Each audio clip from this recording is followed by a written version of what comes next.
নমস্কার, স্পোর্টস সানস্ক্রিনে আপনাদের সকলকে স্বাগত। আমি প্রীতম। এই মুহূর্তে রয়েছি নেতাজি ইন্ডোর স্টেডিয়ামে, এবং নেতাজি ইন্ডোর স্টেডিয়াম থেকে আপনাদের কাছে সবথেকে বড় খবর সেটা হচ্ছে যে 2022-এর পর ফের বসছে স্টেট গেমসের আসর। এটি স্টেট গেমসের নবম সংস্করণ।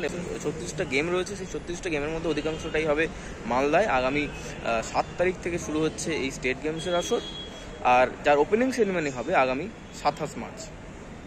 এদিন নেতাজি ইন্ডোর স্টেডিয়ামে এই স্টেট গেমস নিয়েই প্রেস কনফারেন্স ছিল, এবং প্রেস কনফারেন্সে কি হলো চলুন শুনে নেওয়া যাক।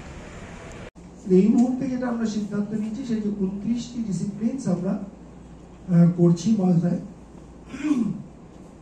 যেরকম আমরা দুটো ভাগে ভাগ করেছি। আমাদের এই স্টেট গেমসটা মালদায় হবে 7, 8, 9, 10 7 থেকে 10 এপ্রিল সারা মালদা জুড়ে হবে। 7 এবং 8 আমরা কিছু খেলাকে ভাগ করেছি, এবং 9 এবং 10 এই কিছু খেলাকে আমরা ভাগ করেছি। 7 এবং 8-এ যেটা আমরা ভাগ করেছি মালদার বিভিন্ন অঞ্চলে, সেটা হচ্ছে যেমন yoga, basketball, powerlifting, throwball, tennis, judo, taekwondo, kabaddi, swimming, fencing, hockey, baseball এবং বিলিয়ার্ডস। এটা 7 এবং 8 আমাদের মালদার বিভিন্ন অঞ্চল জুড়ে হবে। 9 এবং 10 সেটা হবে handball, cycling, archery, athletic, wushu, volleyball, weightlifting, triathlon, bodybuilding, kho kho, table tennis, boxing, football, rugby, netball এবং রেসলিং।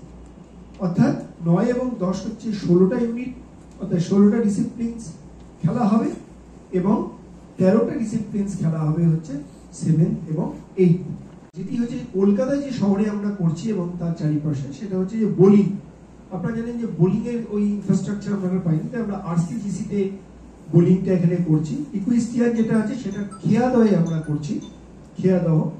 গলফ হবে আমাদের ফোর্টুলিয়ামে, রোয়িং হবে লেক ক্লাবে, রাইফেল শুটিং হবে বেলগাছিয়া, ব্যাডমিন্টন হবে দুর্গাপুর, এবং জিমন্যাস্টিক হবে সল্টে।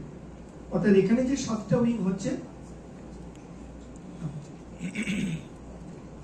তো আমরা এই 7টা উইং আমরা এখানে করছি, ফোকাস করেছি। সেখানে ধরুন নরহট্ট স্কুলে খেলা হচ্ছে, তো ওখানকার যারা প্লেয়ার্স নরহট্ট স্কুলেই থাকবে। তারা ধরুন হোলি চাইল্ডে যেসব স্পোর্টস গুলো হচ্ছে, হোলি চাইল্ডের স্কুলেই তারা থাকবে।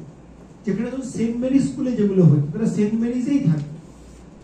ধরুন যে আমরা যেখানে ব্যবস্থা করেছি, ধরুন বৃন্দাবনিকাম, তারা একদম ওর পাশে LMSM বলে একটা জায়গা আছে, আপনারা নিশ্চয়ই জানেন, লজ আছে, বিশাল বড় লজ, সেখানে থাকবে। যেমন পাবনাপাড়া একটা জায়গায় স্পোর্টিং হচ্ছে, ঠিক তার পাশে শাহপুর গার্লস, ওখানে রাখার ব্যবস্থা হয়েছে। অর্থাৎ আমরা চেষ্টা করেছি যে মোটামুটি 5 to 10 মিনিটস, ম্যাক্সিমাম 15 মিনিটসের মধ্যে প্লেয়ার্সদের রাখা। অর্থাৎ যাতে ওয়াকিং ডিস্টেন্সে প্লেয়াররা গ্রাউন্ড থেকে তার লজিং এ যেতে পারে এবং লজিং থেকে গ্রাউন্ডে আসতে পারে। ম্যাক্সিমাম 15 মিনিটসকে মাথায় রেখে আমরা প্রত্যেকটা জায়গায় সেভাবে ভাগ করেছি। এবং ফুডিংটা যে আমরা যে ব্যবস্থা, ফুডিং নিয়ে অনেকের সমস্যা থাকে। আমরা যেটা সেন্ট্রাল কিচেন করি, খেতে অসুবিধা হয়, সব খাবার কখন যাবে, যেখানে লজিং আমরা সেখানেই ফুডিং এর ব্যবস্থা করছি। এবং মালদা ক্লাবে যে হবে, যে মালদা ক্লাবেই লজিং করা, ফুডিং এর ব্যবস্থা করা হয়েছে।